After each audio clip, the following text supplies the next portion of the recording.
Hello সবাইকে, কেমন আছো সবাই? আশা করছি সবাই খুব ভালো আছো। তো তোমরা অনেকেই আমার কাছে জানতে চেয়েছিলে যে বিয়ের পর আমরা কোথায় ঘুরতে গেছিলাম। তো অনেকে গেসও করেছিলে যে আমরা নাকি গোয়া ঘুরতে গেছি, বাট না, আমরা গোয়া ঘুরতে যাইনি। আমরা গেছিলাম মন্দারমণিতে। অনেকে জানতে চেয়েছিলে যে এই রিসর্টের ডিটেলসটা কী, তাই এই ভিডিওটাতে আমি তোমাদেরকে এই রিসর্টের ডিটেলসটা বলে দেবো। তো আগে তোমরা দেখে নাও রিসর্টটা কতটা সুন্দর। এই রিসর্টের একটা পিসফুল এনভায়রনমেন্ট ছিল আর একটা সুদিং মিউজিকও চলছিল, তোমরা এই ভিডিওতে শুনতেই পাচ্ছ নিশ্চয়ই। আর রিসর্টটা অনেকটা বড় প্লটের মধ্যে ছিল, মানে প্রচুর বড় রিসর্ট ছিল এটা। মন্দারমণির সবথেকে বড় রিসর্টের মধ্যেই, ইভেন অনেক পুরনো রিসর্টও এটা।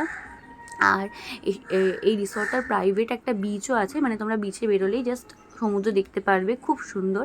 আর রিসর্টটা খুব সুন্দর করে সাজানো গোছানো ছিল, যেরকম তোমরা দেখতে পারলে যে রিসেপশনেই এই টেরাকটার দুর্গা মাটা ছিল। আমার তো এটা বেশ পছন্দ হয়েছিল। আর এটা এন্ট্রান্সটা ছিল, মানে খুব সুন্দর করে ওরা গোছানো রেখেছিল। আর বিকেলবেলাটা তো এত ভালো লাগবে, লাইটিংগুলো এত সুন্দর।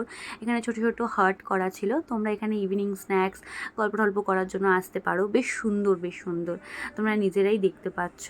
আর এই রিসর্টের পুল সাইডটা তো আরও সুন্দর ছিল। এই দেখো তোমরা, ওখানে একটা স্পা এর জায়গা আছে, মানে রিসর্টটার এই পুল সাইডটাতে আমরা যে কী মজা করেছি, আমাদের বেশ ভালো লেগেছে। আমরা দুদিনের জন্য গেছিলাম মন্দারমণি, তো দুদিনই আমরা আলাদা আলাদা রিসর্টে ছিলাম।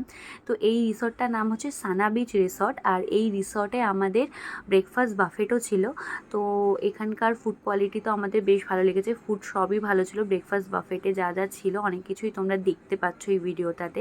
আর রুমসটাও বেশ লাক্সারিয়াসই ছিল। তো তোমাদের সাথে আমি রুমের ভিডিও, মানে ফটো পোস্ট করে দেবো, তোমরা দেখে নাও। তো চলো টাটা, দেখা হচ্ছে অন্য কোনো ভিডিওতে।